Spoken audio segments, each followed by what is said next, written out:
कायजं वा शुक्लाम्बरधरं विष्णुं शशिवर्णं चतुर्भुजं प्रसन्नवदनं ध्यायेत् सर्वविघ्नोपशान्तये अगजाननपद्मार्कं गजाननमहर्निशम् अनेकदं तं भक्तानां एकदन्तमुपास्महे वन्देऽहं मङ्गलात्मानं भास्वन्तं वेदविग्रहं याज्ञवल्क्यमुनिश्रेष्ठं जिष्णुं हरिहरप्रभुं जितेन्द्रियं जितक्रोधं सदा ध्यानपरायणम् आनन्दनिलयं वन्दे योगानन्दमनीश्वरं गुरुर्ब्रह्मा गुरुर्विष्णुः गुरुर्देवो महेश्वरः गुरुः साक्षात् परब्रह्म तस्मै श्रीगुरवे नमः। श्रीमातापितरौ नित्यं कर्मणो जन्मनो ममकारिणी कर्मादिपुरुषस्थेभ्यः प्रथमं स्यात्नमाम्यहं కూచకృష్ణమూర్తి సత్యవతీ మాతకు నమస్కృత సుమాంజలివే కీర్తిమంతులైన పితృదేవతలకు సంఘసేవా తత్పరులకు వందనాలు వెనవేలు. ఓం సవిత్రీభిర్వాచాం శశిమణిశిలాభంగర్చిభిః వసిన్యాద్యాభిః త్వాం సహజనని సంచింతయతి యః స కర్తా కావ్యానాం భవతి మహతాం భంగిసు భగైః వచోభిః వాగ్దేవీ వదనకమల ఆమోదమధురైః. పరమేశ్వర స్వరూపమైనటువంటి సభకి నమస్కారము. యో అంతఃప్రవిశ్య మమ వాచమిమం ప్రసుప్తాం సంజీవయతి అఖిల శక్తిధరస్వధామ్నాం అన్యాంశ్చ హస్తచరణత్వగాదీన్ ప్రాణాన్ నమో భగవతే పురుషాయ తుభ్యం. ఏ పరమేశ్వరుడైతే ఉచ్ఛ్వాస నిశ్వాస రూపంలో లోపల ప్రవేశించి మన యొక్క సకల ఇంద్రియములను సకల అవయవములను సవ్యంగా పనిచేయిస్తున్నాడో అట్టి పరాత్పరునికి శిరసా ప్రణమిల్లి ఈనాటి తిరుప్పావై ప్రవచనాన్ని ప్రారంభం చేస్తున్నాను. నీలాతుంగస్తనగిరితటే సుప్తముద్బోధ్య కృష్ణం పారాఢ్యం స్వం శృతిశతశిరశ్చిత్తమధ్యాపయంతి స్వచ్ఛిష్టాయాం ప్రజనిగళితం వ్యాబలాత్కృత్య భుంక్తే గోదాతస్యై నమయిదమిదం భూయ ఏవాస్తు భూయః. ఈరోజు ధనుర్మాస వ్రతంలో 21వ రోజు.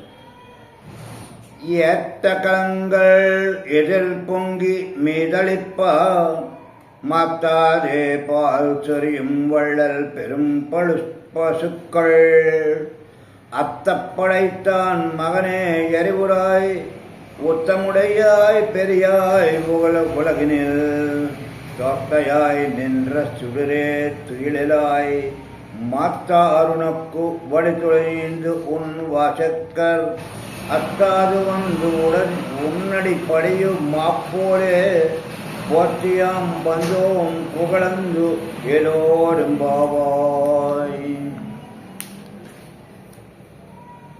భగవంతుణ్ణి ఆశ్రయిస్తే మనకి ఫలితం దక్కుతుందో దక్కదో చెప్పలేం.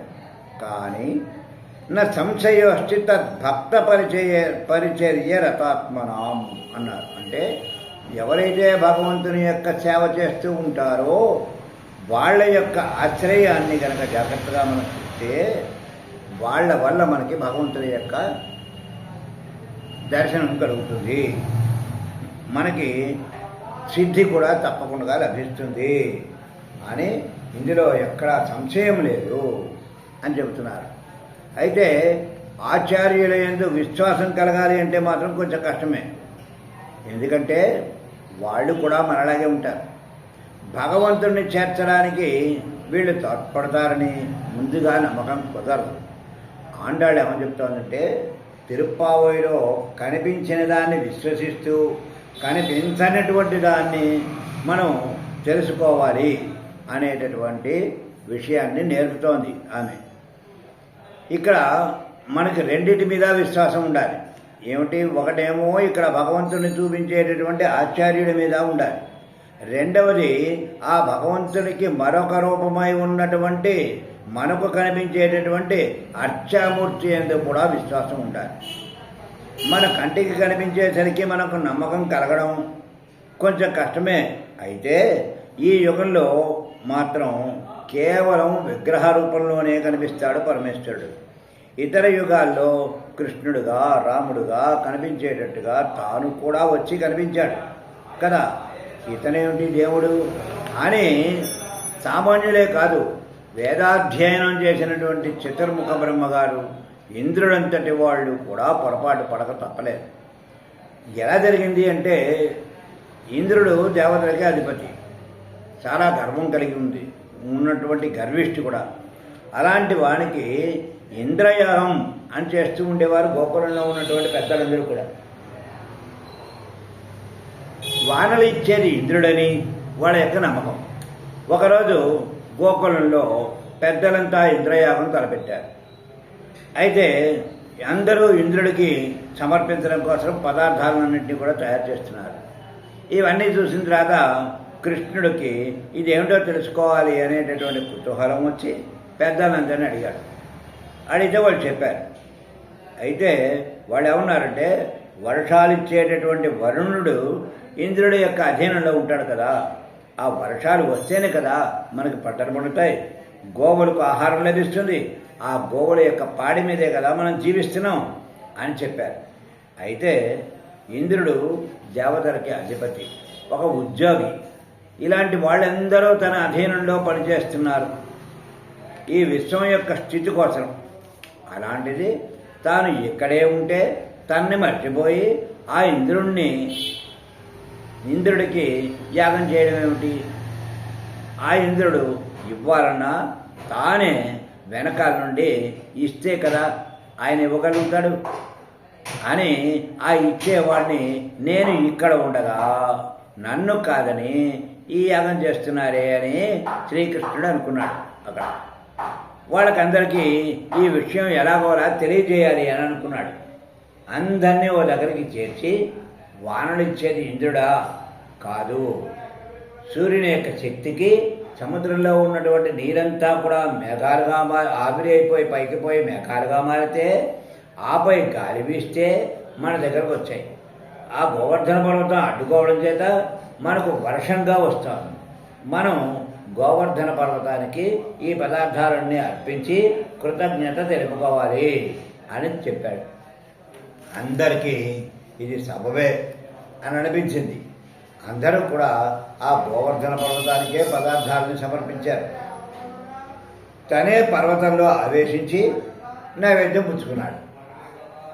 ఇంద్రుడికి పదార్థాలు అందకపోవడంతో ఆయన కోపం వచ్చింది. 7 రోజులు వరుసగా రాళ్ల వాన కురిపించాడు. అయితే ఇదిగో మనం చేసిన తప్పకి ఇంద్రుడు ఆగ్రహించాడు కన్నయ్య అని అందరూ కృష్ణుడి దగ్గరికి వచ్చి మనం ఆరగింపు ఇచ్చినటువంటి ఆ కొండే మనల్ని కాపాడుతుంది కదా అని కృష్ణుడు ఏం చేశాడు, ఒక్క చేతితోటి ఆ కొండని పైకెత్తి ఒక్క వేలుతోటి, అంటే చిటికని వేలుతోటి ఆ కొండని బాగా పైకెత్తాడు. గోవర్ధనోద్ధారి అన్నారు అప్పుడు అందరూ కూడా. అంచేత ఇంద్రుడు తనేం చేశాడు, తనకి అర్పించినవి తానే తినాలి అనుకున్నాడు. ఆ ఇంద్రుడిలోనూ ఉండేవాడు కృష్ణుడే కదా. అదే శ్రీకృష్ణార్పణం అని అనుకుంటుంటే అన్ని పదార్థాలు ఇంద్రుడికే దక్కుండేవి. ఆయన అలా అనుకోలేదు. నేనే తింటున్నాను, నాలోని పరమాత్మ కాదు అని భావించాడు. కాబట్టి ఇంద్రుడికి బుద్ధి చెప్పే పరిస్థితి కృష్ణుడికి ఏర్పడింది. ఇంద్రుడంతటి వారికే తన ప్రభువు ఇతను అనేటటువంటి ఇంగితం లేనటువంటి అజ్ఞానంలో పడిపోయాడు. ఆయనే అలా పడిపోతే సామాన్యులమైనటువంటి మన యొక్క పరిస్థితి ఇంకెలా ఉంటుంది, మనం ఏం చెప్పుకోగలం. అంచేత ఇంద్రుడు దేవతల్లో ఒకడు. మరి దేవతలకు అధిపతిగా ఉండేటటువంటి చతుర్ముఖ బ్రహ్మ కూడా ఈ పరిస్థితి తప్పలేదు. గోకులంలో కృష్ణుడి యొక్క లీలలు అందరూ చెప్పుకుంటూ ఉండగా ఆ నోట అది బ్రహ్మగారి దాకా వెళ్ళింది. బ్రహ్మగారికి అసూయ కలిగి ఇదేదో చూడాలి అని గోకులం వచ్చాడట. ఆ రోజు కృష్ణుడు ఏం చెప్తున్నాడు, ఆ గోపబాలుల మధ్యలో కూర్చొని చద్దలు ఆరగిస్తున్నాడట. అది చూసి ఏమిటిది, ఈ ఎంగిలి వేషాలు వేసేవాడా దేవుడంటే అని ఆయన అనుకుని ఈ వ్యక్తి ఏదో ఇంద్రజాలం చేస్తున్నట్టుగా ఉంది, వీడికి బుద్ధి చెప్పాలి అని అనుకున్నాడు బ్రహ్మగారు. గోవులన్నింటినీ అపహరించి ఒక గుహలో దాచిపెట్టేశాడు. ఒక గోపబాలుడు వచ్చి, కృష్ణ కృష్ణ, మన యొక్క గోవులు కనిపించడం లేదు అని చెప్పాడు. అనేటప్పటికి కృష్ణుడు అన్నాడు, నేను వెతుకుతాను అని చెప్పి వెతకడానికి వెళ్ళాడు. కృష్ణుడు వాటిని వెతుకుతూ అలా వెళ్ళగానే గోపబాలులందరినీ కూడా మరొక గుహలో దాచిపెట్టి ఉన్నాడు ఆ బ్రహ్మ.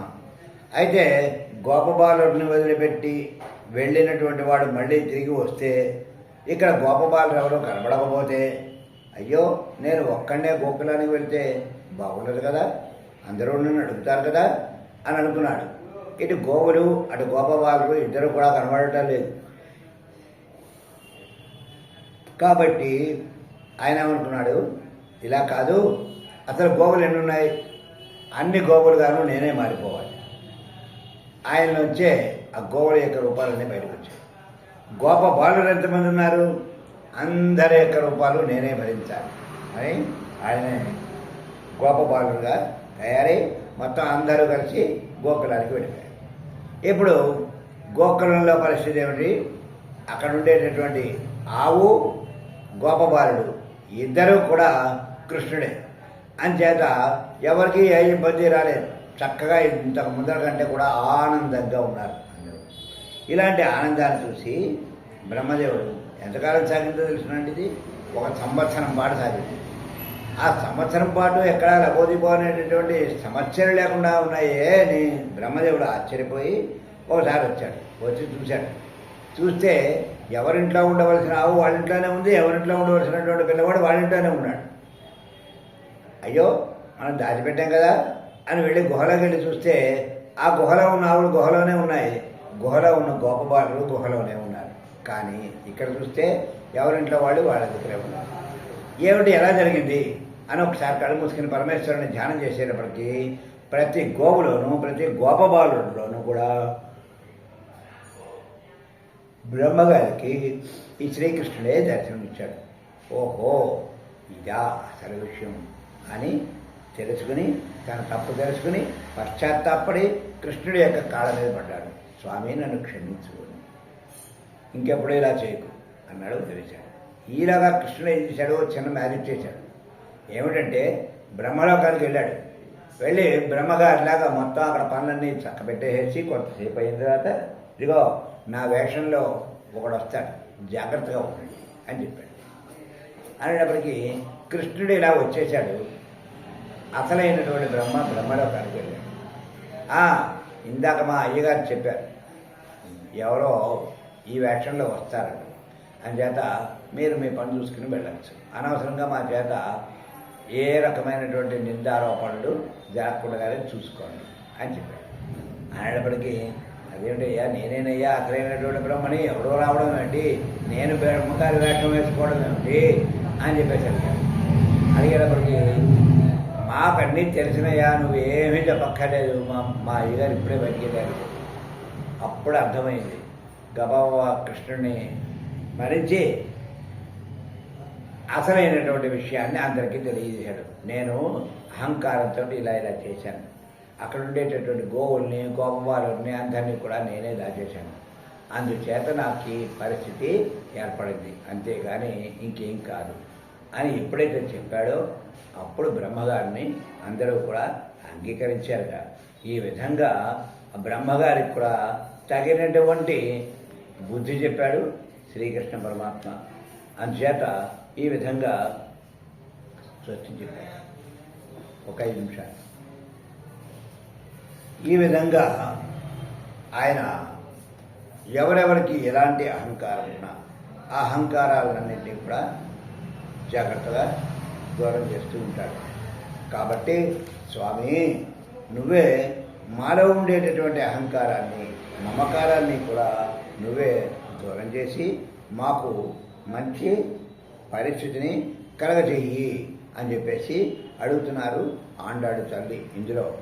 అంచేత మనం ఏం చేయాలంటే ఎంతసేపు కూడా ఆ స్వామి మనకిస్తున్నాడు, కాబట్టి ఇదంతా స్వామిదే, ఈ ప్రతి దాంట్లో కూడా స్వామే ఉన్నాడు అనేటటువంటి భావం కనుక మనం ఏర్పరచుకున్నట్లయితే మనకి ఏ ఇబ్బంది ఉండదు.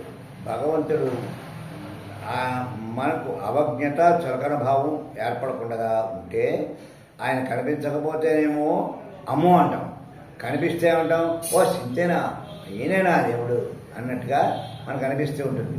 ఆ రోజుని బ్రహ్మ ఇంద్రులకు కనిపించేటటువంటి వాడి మీద విశ్వాసం కలగలేదు. కారణం ఏమిటంటే ఆచార్యుని యొక్క అనుగ్రహం కలగలేదు వాళ్ళకి. అందుచేత మనం ఏం చేయాలి? వాళ్ళ ఆచార్యుని యొక్క అనుగ్రహంతో వెళ్తున్నాం, వెళ్ళాలి.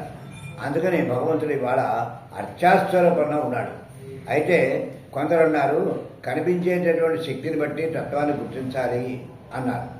అది ఎక్కడెక్కడ జరుగుతుందంటే అగ్నిహోత్రంలో ఉంటుంది, ఆదిత్యంలో ఉంటుంది, జ్ఞానుల యొక్క హృదయాల్లో ఉంటుంది.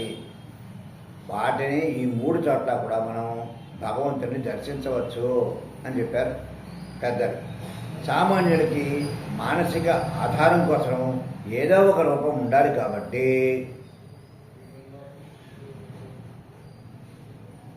మొదటి మెట్టుగా విగ్రహం అనేటటువంటిది పెట్టుకుని దాంట్లో స్వామిని చూడవచ్చు. అలా కొన్నాళ్ళు చేసిన తర్వాత విగ్రహం లేకుండా శక్తి యొక్క రూపాల్లో భగవంతుని చూడగలుగుతాము.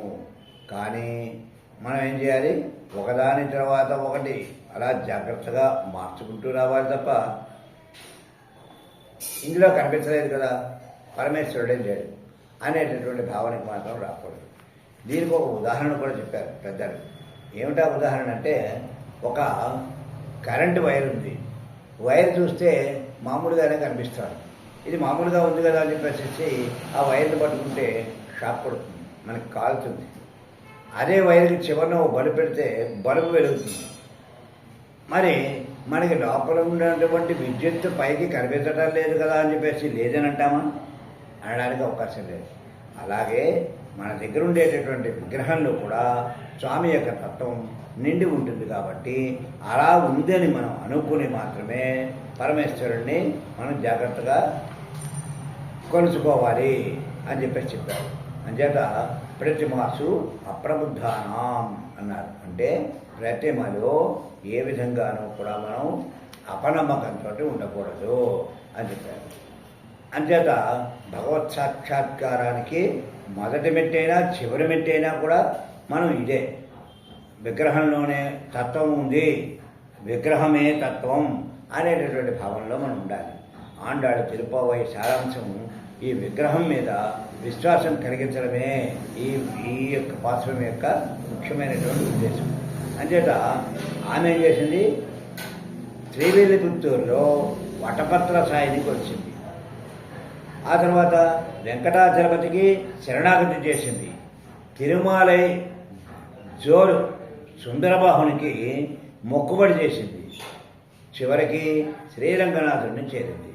శ్రీకృష్ణుడిని మనసులో భావించింది. పాల్కడిలలో స్వామిని పాడింది. ఇన్నింటిలో తత్వం ఒక్కటే అని తన ఆచరణ ద్వారా మనకు చూపించింది. తర్వాత అలాగే ఆచార్యుని ద్వారా మనం అందరం కూడా భగవంతుడిని దర్శించాలి అని తెలియచెప్పింది. భగవంతుడిని ఆరో స్వరూపంగా ఆచార్యుల్లో చూడవచ్చు అని తెలియజేసింది ముఖ్యంగా. అందుచేత మొట్టమొదట ఆ విశ్వాస పూర్ణత మనకి ఏర్పడితే ఆ పూర్ణతత్వానికి మనం భగవంతుడు కనిపిస్తాడు. నిన్న అమ్మని లేపారు. అమ్మ లేచి మీతోటి దాన్నే కదా, పదండి అందరం కలిసి స్వామిని లేపుదాం అని వీళ్ళతో కదిలింది. ఇక మన వాళ్ళంతా కూడా స్వామి వద్దకు చేరి శ్రీమన్నారాయణ చరణౌ శరణం ప్రపద్యే అంటూ శరణాగతి చేస్తున్నారు. ఉపాయం భగవంతుడే అని మనకు తెలుసు. అమ్మ మనల్ని ఆయనతో చేర్చే ప్రాపకురాలిగా ఉంది. అమ్మ ద్వారా పొందినటువంటి జ్ఞానంతో మన వాళ్ళు ఇలా ప్రార్థన చేశారు. ఈరోజు మన వాళ్ళు ఏమంటున్నారు? మగనే కుమారుడా అన్నారు, అరివురాయ్ తెలివి తెచ్చుకో అంటున్నారు. అయితే వాళ్లకు శ్రీకృష్ణుడిని నేరుగా ఆశ్రయించకూడదు, ఆచార్యుడైనటువంటి నందగోపురం ద్వారా ఆశ్రయించాలి అని తెలుసు.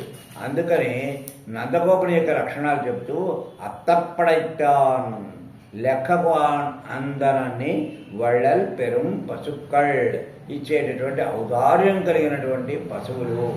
శ్రీకృష్ణుడికి ఇదే ఉదార స్వభావం కదా. ఇది నందగోపుని యొక్క సంబంధంతో వచ్చి ఉంటుందిలే అని అనుకుంటున్నారు. ఇదే స్థితి, ఇచ్చే స్థితి తనది, పుచ్చుకునే వాడిది లోటు అన్నట్లుగా ఆ పశువులు ఎప్పుడు ఎక్కడికి వెళ్ళినా ఎవరు వెళ్ళినా పాలిస్తూ ఉండేవి. ఎలా ఇచ్చేవి ఆ పాలు అంటే ఎత్త కళంగల్, ఎన్ని కుండలు పెట్టినా ఎదిర్ పొంగి మీదల్ప మాత్తాదే పాల్ సూర్యం, పాలధారలు పొంగుతూ ఉంటాయి. ఆ పొంగటం ఎలా ఉంది అంటే కింద నుంచి పాలు పైకి పొంగుతున్నాయా లేదా పైనుంచి పాలు అలా కురుస్తూ ఉండడం వల్ల కుండ నిండిపోయి పొంగుతున్నాయా అనేటటువంటి విషయం తెలియటం లేదు. అంచేత ఇక్కడ నందగోపుడు ఆచార్యుడు. ఈ నందగోపుడు ఎటువంటి వాడు అనేటటువంటిది ముఖ్యంగా మనం తెలుసుకోవాల్సినటువంటి విషయం ఉంది. లోగడ పాఠశాలలో మనం తెలుసుకున్నప్పటికీ ఇక్కడ కూడా అవసరం వచ్చింది కాబట్టి మళ్ళీ తెలుసుకోవాలి. అంత ఉదారమైనటువంటి గోవుల్ని ఆయన మేపుతున్నాడు. ఏమిటిది? ఎప్పుడైనా భగవంతుడు లభించాలంటే ఒక శబ్దమే సాధనం. మన తల్లిదండ్రుల్ని మనం తెలుసుకోవాలి అంటే ఒక్కడి మాట మనం విశ్వసించవలసి ఉంటుంది. వారి మాటలనే మనం, ఆ మాటల వల్లనే మనం తల్లిని తండ్రిని గౌరవిస్తాం. అలాగే మనకు కారణమైనటువంటి తత్వాన్ని తెలుసుకుందుకు ఎవరు చెప్పాలి? ఎవరో తెలిసిన వాళ్ళు మనకు చెప్పాలి. అలాంటి వాళ్ళు ఎవరున్నారు అంటే ఋషులు. ఋషులు అంటే ఎవరు? ద్రష్టలు. ద్రష్టలు అంటే చూశారు అని, చూసిన వారు అని అర్థం. ఎక్కడ చూశారు? సమాధి అనేటటువంటి స్థితిలో చూశారు, యోగం అనేటటువంటి స్థితిలో చూశారు. అందులో చూసి ఆయన ఈ జగత్తంతా కూడా ఒకనాడు ఏకమేవా, ఒక్కటే, తరైక్షత, అదిగో అది చూసింది అంటే సంకల్పించింది అని. విశ్వాన్ని అంతటినీ కూడా తానే సృష్టించింది. దీనికి అంతకీ కూడా ఆయనే తల్లి. ఇదేమిటి? ఆమెయే తల్లి అన్నారు కదా, ఆయనే తల్లి అంటున్నారేమిటి అంటే లోకం యొక్క సృష్టికి తల్లి తండ్రి రెండు కూడా ఒక్కడే అని చెప్పారు. అలాంటి సృష్టికి అంతకీ కూడా మూలమైనటువంటి స్వామిని దర్శించిన వారు ఋషులు. అదిగో ఆయన మనకు తండ్రి, ధ్యానించండి అని చెప్పారు. ఎందుకు అంటే మనమందరం వేరు అనే భావన కానీ, అంతా ఒక్కటే అంటే ఒకే మట్టి ముద్ద తీసుకొని కొన్ని కుండలు, కొన్ని పాలికలు, కొన్ని ప్రమిదలు తయారు చేస్తే ఇవన్నీ వేరు రూపాలతో వేరు అయినటువంటి ప్రయోజనాలకి ఉపయోగపడితే చివరికి అన్నీ మట్టే అని తెలిసినటువంటి వాడికి ఎలా విలువ ఉంటుందో అలాగే మనం కూడా పశువులమైన, మనమైనా, పక్షులైనా, చెట్లైనా లేదా దేవతలైనా ఇవన్నీ కూడా ఒకే మూల పదార్థంతో తయారయ్యాయి, అందులో నుంచే వచ్చాయి, మళ్ళీ ఒకే తత్వంలో చేరిపోతాయి అనేటటువంటి జ్ఞానం తెలియాలి. దానికి కారణతత్వాన్ని తెలియజేయాలి. ఎన్నున్నాయి ఆవులు అంటే కావలసినన్ని. ఏమిటి ఆవులు అంటే వాటిని గోవులు ఉన్నారు. గోవులు అంటే ఉపనిషత్తులు అంటే శబ్దాలు. కాబట్టి ఇక్కడ నందగోపుడు ఆచార్యుడు. గోవులు శాస్త్రములను అధ్యయనం చేసినటువంటి మహనీయుడు.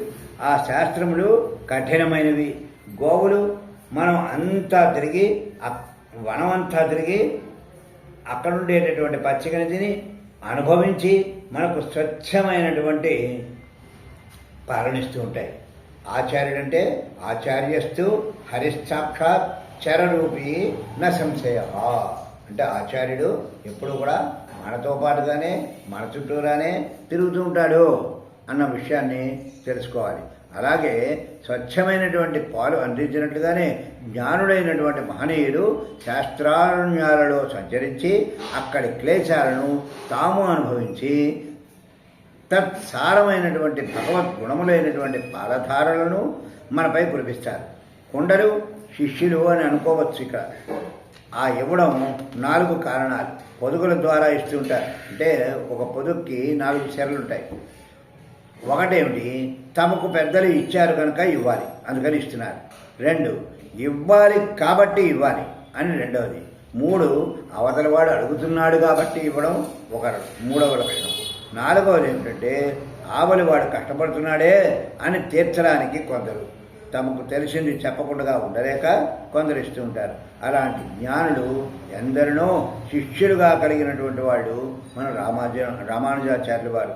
అలాంటి ఆచార్యుల వారి వద్ద కుమారుడిగా ఉండేటటువంటి స్వామి, తెలివి తెచ్చుకోవయ్యా, నీవు వచ్చింది గోకులానికి, నీవై కోరి వచ్చావు మాలాంటి వారి వద్దకి. పరమపదంలో నిత్యసూర్యుల వద్ద తన సంకల్పాన్ని గుర్తించి చేసేవారు ఉన్నప్పటికీ కూడా తనను తాను తెలియని వాడైనందుకే కదా మా మధ్యకు వచ్చి మా ఆరాధన అందుకుంటున్నావు. ఇది మా పాలిట నీ దయ. ఉత్తముడయ్యాయి పర్యాయ్, నీకు దృఢమైనటువంటి ఒక ప్రమాణం నీకుంది వెనకాల. వేదైక వేద్యుడివి అంటే వేదములో ఏదైతే ఉందో దాని అంతటినీ కూడా అదంతా కూడా నీ గురించే చెబుతోంది.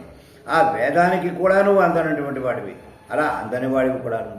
ఊలగినెల్ తొత్తమాయ నిర్ర, మా మధ్యకు అందేవాడిలాగా వచ్చి చూడరే దివ్య కాంతిరేడుతూ ఉన్నావు. మేము క్రమం తప్పకుండా మీ అమ్మ నాన్నలను లేపి వారి ఆజ్ఞతోటే ఇక్కడికి వచ్చాం. తుయిల్ ఎరాయ్, కాబట్టి తెలివి తెచ్చుకోవయ్యా.